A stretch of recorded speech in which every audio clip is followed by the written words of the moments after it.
આજે શીતળા સાતમ માતાજીની પૂજા કરી ઠંડુ ભોજન આરોહી કરવામાં આવશે। વિવિધ મંદિર પરિસરમાં શીતળા માતાજીની પૂજા કરવામાં આવી। શ્રાવણ માસની શરૂઆત થતાની સાથે જ તહેવારોની પણ શરૂઆત થતી હોય છે। શ્રાવણ માસના પાંચમના દિવસથી નાગપંચમી તરીકે તહેવારોની શરૂઆત થઈ જાય છે, ત્યારે શ્રાવણ છઠના દિવસે મહિલાઓ દ્વારા તમામ ભોજન તૈયાર કરવામાં આવે છે અને બીજા દિવસે વહેલી સવારથી જ મંદિર પરિસરમાં શીતળા માતાની માટીની પ્રતિમા તૈયાર કરી તેમની પૂજા અર્ચના કરવામાં આવે છે અને માતાજીને દૂધનો અભિષેક કર્યા બાદ માતાજીને પ્રસાદમાં ઠંડુ ભોજન ધરાવવામાં આવે છે। ત્યારબાદ આ ઠંડુ ભોજન આરોહી કરવામાં આવે છે અને પહેલા ઘરે ગેસની પૂજા કરવામાં આવે છે અને આ વ્રત બાળકોને કોઈ પણ રોગ ન થાય, સાથે અગ્નિની ભય ન રહે તે માટે આ વ્રત કરવામાં આવે છે। તેમજ એવી પણ માન્યતા રહી છે કે જે કોઈને બાળકો ન થતા હોય તેઓ બાધા લેતા હોય છે અને તેઓને બાળકની પ્રાપ્તિ થાય છે ને પારણું ચડાવવામાં પણ આવે છે।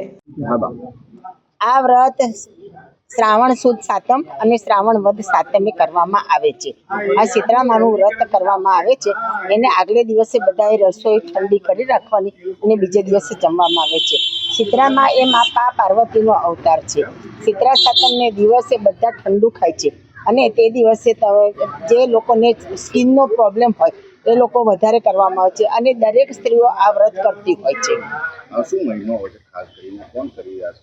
આ બધી સ્ત્રીઓ કરવામાં આવે છે અને જેને છોકરા થતા ના હોય તે પારણું ચડાવે તો એમને છોકરા બી થાય છે। શીતળા માનું આ પૂજાનું બહુ જ મહત્વ છે।